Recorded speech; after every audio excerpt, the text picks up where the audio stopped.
I have a theory about this thing. This is the Ghoul by Gateway Discs. This is Chandler Kramer's new signature or tour series. It seems like they're making a mold for him, which is really cool because he's one of the most unique players on tour. I got the chance to actually get this from him at the Disc South Expo, so we'll hear his thoughts in a second. But if you don't know Chandler, he's basically 100% forehand, and he's had his hair a bunch of different colors, which is why the multifoil is the hair, which I think is a great touch. But based off what Chandler said and how this looks, I brought 6 or 7 other discs to throw against this at the end of the video to see if my theories about it are correct. But first, I want to play 9 holes, and I'm glad this camera has good audio pickup because I just realized I forgot to plug in my microphone. This little cable might be important. Much better, hopefully. I'm gonna give myself 1 forehand and 1 backhand warm up on this 171-foot hole, and then we'll hear Chandler's thoughts before getting on to the 9 holes here, where I'm gonna try to shoot 3 under par. It feels like it wants to be more of a forehand disc. The forehand feels better than the backhand, so I'll probably throw a decent bit of forehands if I can handle the stability and the torque, because the profile on this bad boy is kind of insane. It's a very, very unique approach disc. A little round on the edge, but then a slight bead. Also, they have called it a thumb track, I think, but it seems to me more like a slight anti-dome because it never really comes back out of the track. So just kind of interesting mold. I'm very intrigued as to how it's gonna fly. It doesn't feel like it wants to go far, but hopefully I'm good for at least 170 feet on this beautiful day. We'll throw the backhand first.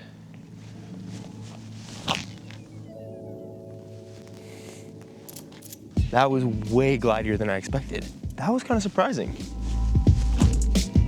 That's gross. There was this touch of headwind, but that was not nearly as dumpy as I thought it would be based on the hand feel, which gives me some hope because there's a 360-foot hole too, which I didn't think I had any chance at reaching. I still probably don't, but a boy can dream. Okay, there's some overstability. That was great though, just got straight there. Let's shot with Chandler real fast back a week ago, and I'll see you back here for hole 1. Whenever you're filming, let me know. You're good. Even if I include that video, I don't care. Got the new Ghoul. Small thumb track, very, very small thumb track, but it is there if you feel it. A little bit rounded on the edge, and it's a little small bead on it. Now, it looks nothing like a zone, but it definitely flies like a zone. As far as stability goes, and distance-wise, it's probably not going to go as far, but it's brand new Ghoul from Gateway.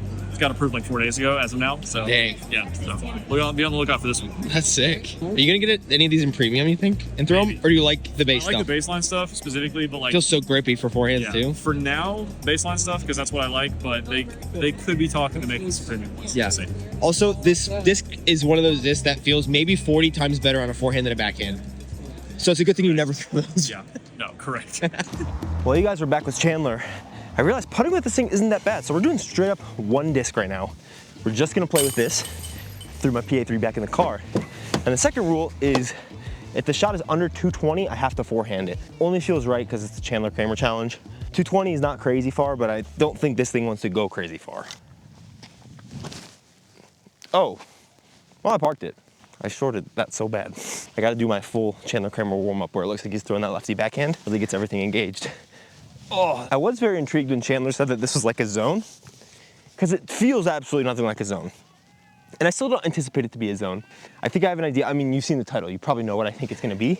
But after those first couple throws, it confused me a little.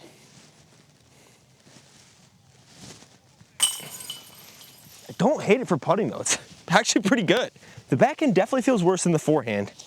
Maybe it's just the thumb track and it being a little thinner, it like really pinches it in. But the forehand feels decent. I just need to trust it on an Anheuser one time because both my warm-up forehand and that forehand were not at here. Here, little Anheuser next tee pad. 360 feet. This is basically a headwind, so I might try to pitch this in. Do have to throw the forehand up shot though if I'm outside the circle too. I don't know if he'll be putting with it. He told me he was putting with Devil Hawks. And I was like, yeah, that's so on brand. That makes so much sense for him. I mean, I think he putted with the Bull Snake or something crazy when he was at Lone Star. No, Copperheads, that's what it was. Which to me, Copperheads were basically like a slightly shallower zone with a little bit of a similar thumb track to this, but were glidier. Super weirdo disc. And he's like, yeah, you're the only person who said it makes sense that I put with Devil Hawks. I'm like, it's Chandler's game, man. It's insane. 360 up the hill. Oof. I might try to stay down the hill so I'm pitching up at it. So instead of trying to be on the hill and throwing an upshot that can fade down it, I might just try to throw as hard as I can and finish close to the basket, but right side, so that if I'm putting or pitching, it's going up the hill rather than down the hill.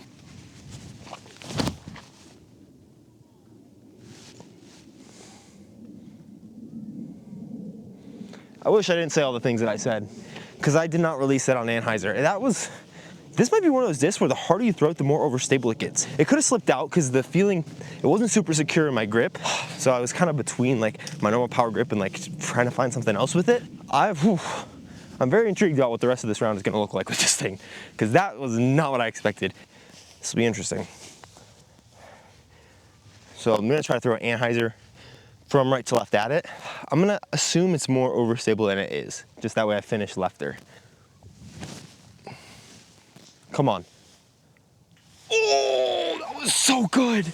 Okay, that's the exact stability I thought. Okay, that's in a headwind. That thing is pretty beef. My theories are coming together. I'm more confused now than I was when I threw those initial shots. But that was probably as far as the first basket is, probably 170 out. And hitting the cage, I'm pretty stoked. That would have been a crazy birdie to get. We'll throw an upshot to the practice basket over here because it's on the way to the next tee pad. And since it's not on the course, I'll throw it backhand just to kind of see how it feels. It looks like it's about 180 feet away, but I'm pretty happy for that par.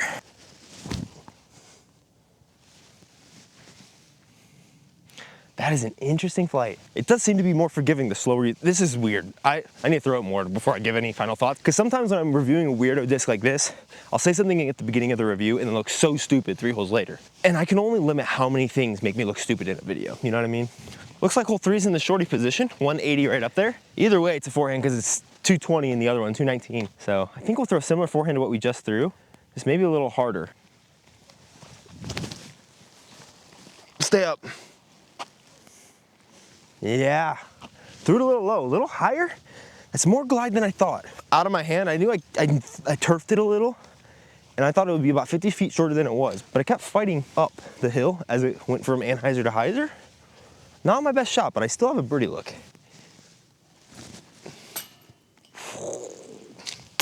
All right, chilling at 1 down.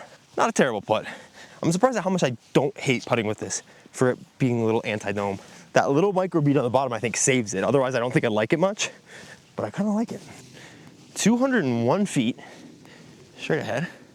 This little forehand. I think this time, to test if it's similar to what he said, we're gonna try to take it over this tree on Heiser.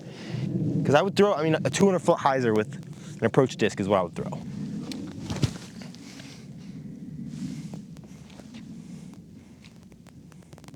Oh no, that just rolled forever. That was way gladiator. I didn't throw that crazy hard. Wow, I think I put a little more on it because I really expected it to drop a little shorter. I don't know how it's flying like this, feeling like this. I really thought it'd dump more. It bit into the Heiser pretty hard, so I could have thrown it a lot lefter. But I honestly thought it would dump short left, so I think I missed it inside my body almost intentionally. I'm hoping it got short of the sidewalk. Okay, way short. Either I thought the sidewalk was way closer, or I thought this thing rolled way more.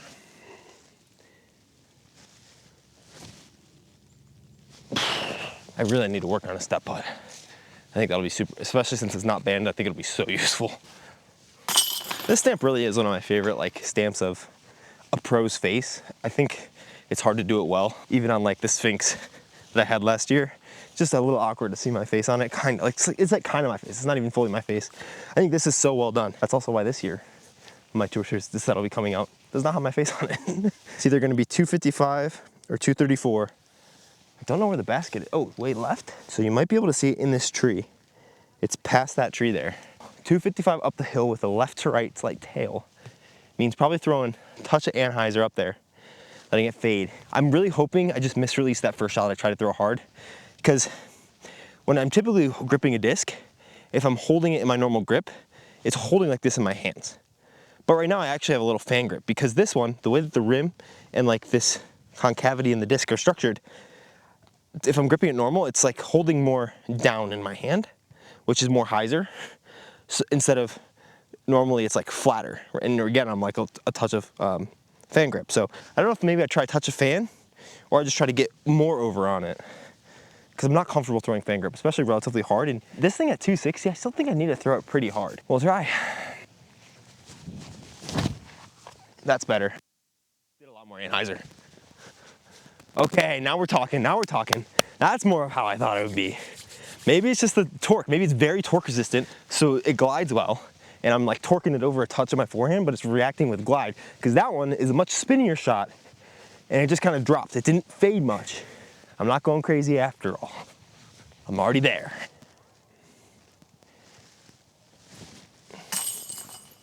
baby. I will say too, this Gateway plastic for putting feels very good. I don't exactly know which plastic this is. Maybe someone from Gateway or someone who knows Gateway or Chandler can let us know in the comments. But for a putting plastic, it's relatively stiff. It's like 70 degrees out today. Beautiful day here in Denver. A touch tacky and grippy. Feels very good for putting. Hole 6 is 360. Looks so far right now with this disc. It also looks farther than 360, but I'll believe it. So what I'm gonna try to do is very similar to how I threw that forehand on the other shot, where I wanted to miss left, but throwing on a lot of anhyzer, so I aimed kind of to the right of the basket and it faded or like turned in. I'm gonna try to do the same thing here. I'm gonna aim touch left of the basket with a ton of anhyzer, and I'm gonna try to get it there. I'm gonna throw it really, really hard.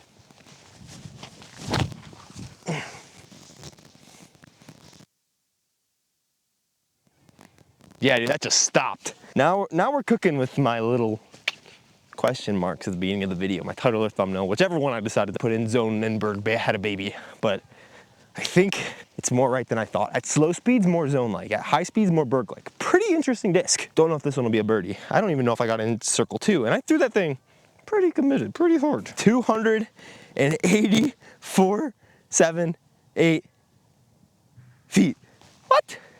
I do think this is a touch inside circle 2. No, I don't think so, because it's 360. Dang, it's gonna be close. That's it. Oh my, that was a roll. 3 holes to play. Really bad bogey there. So I need 2 birdies of these last 3 holes. 189, right down there. Decent little hill to be able to roll away. Do have to throw the forehand. I think leaving it out wide, maybe try to crash it in, maybe try to ace, just not have to worry about 2 birdies, just erase my bogey. Go. Oh yeah, it curled up. My first park job today. That feels good. It was a little wobble, just handled it like a champ though, so I think we have 2 about 300 footers coming up, but this next one looks kind of long. It's from there to that basket. My perspective just might be super weird.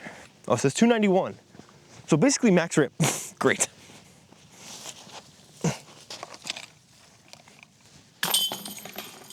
Bad news, straight headwind. This calls it 288, you just says 291. I threw it 288 feet going downhill in a tailwind. So hopefully this headwind helps it somehow. Uh-oh. Well, hopefully we can throw it in. Oh, that was not nearly enough anhyzer. Yeah, the backhand grip is pretty tight. Definitely seems to be much more of a forehand disc than a backhand disc, which very much makes sense based on who it's for. But I don't think you'd have a problem if you threw fan grip. I'm just trying to jam all my fingers under there because that's the only grip I throw is power grip right now. And not going super well. It's got pretty far. Never gonna swing right, but that's at least a park job, and it gives me a chance on the final hole to get the bird. I think the last one's 240, pretty straight uphill. Luckily, I do think it's in the short, which is good for this thing, but I'm really gonna have to focus on that grip. That shot, I did not think about the grip as much as I did 2 holes ago when I threw it well, and I think that's the key for me. And then a lot of anhyzer body English. I think I know the problem. I didn't take off this little sticker here. Now it's guaranteed birdie. 243 up the hill, probably plays, ooh, it's a headwind too. This will be a big shot, and then we'll take a look at the disc that I think it compares the best to, because I think it's pretty unique, and the one disc that it might be closest to, I might not have, but we'll be able to tell if it is that.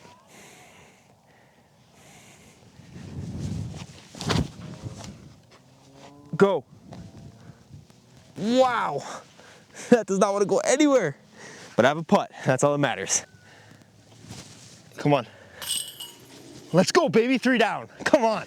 Let's go see how this compares to his own Berg baby. All right, the wind is out a little bit, and I've snagged all the discs that I think are similar. I do think this in premium plastic will be a decent bit more overstable. It might glide a little further. I'm not honestly too sure. The discs that I brought out are the Eagle McMahon Range, which is similar kind of in feel because it's similar shallowness without the bead to that disc, but the flight is not quite the same. The Range is much more understable. The next couple that are pretty similar are gonna be the Zone and the Chicane, which I think the Chicane is a touch glidier than this Zone. This is my AB Heritage Zone, I believe. And then I also have the Zone GTs. I both have the ring top and the bank top. Now, having thrown this a bunch, I think what this disc is, for the first half to 2/3 of the flight, it's a Zone. And at the end, it's a Berg. So maybe that makes it like a Berg X, but it's kind of interesting. The feel isn't quite there. On the forehand, it glides a little more than I thought. So we're gonna throw these backhands, and I'll show you the zone and the Berg. We got a lot of wind, head left to right, so it'll be a good tell. So we'll throw this ghoul first. Just try to throw a touch of Anheuser out there. So zone, it's fighting against it, and then it drops. So like, I don't think the Berg does that. I think the Berg actually might ride a little more to the right. See, like that. So the end of the flight similar, drops, but the start of the flight might be more like this Texas swing chicane. Will be on my site soon after they put them up from the south. See, fight against, fight against, fight against, fight against. But now it doesn't drop, it fades out. Very similar to what the zone would end up doing. Fight, fight, fight, fight, fight, fight, fight, fight, fight. Even though that's more nose up, it still doesn't drop, it still fades out. So I think it's a zone for the first 2/3 and then a Berg at the end. I don't know if that's exactly similar to the Berg X because I don't have one, but here are the GT bang top and ring top. I think they're just more overstable. Oh, GT's kind of straighter. A little more Anheuser, but still a lot pushier ring top. That one's beefier, but also doesn't just drop. So I think that's pretty spot on. Zone for a while, then Berg. They had a baby. And it got its father. Which one's the father, which one's the mom? I don't know. I'll let you guys decide. But in the meantime, here's what actually happened on the last hole. Come on. Oh! And unfortunately, I lied to you again. This is what actually happened. Oh man, 2 down it is. Hey, I know I'm way down here, but interestingly, the ghoul was just as far as the Berg, and they were all about 40 feet shorter than all the zones, including the range. The range was farther too, so that's interesting. I threw the range after, but yeah, back to me. Don't forget to subscribe, but now I have to make this putt to trick you like 2 minutes ago.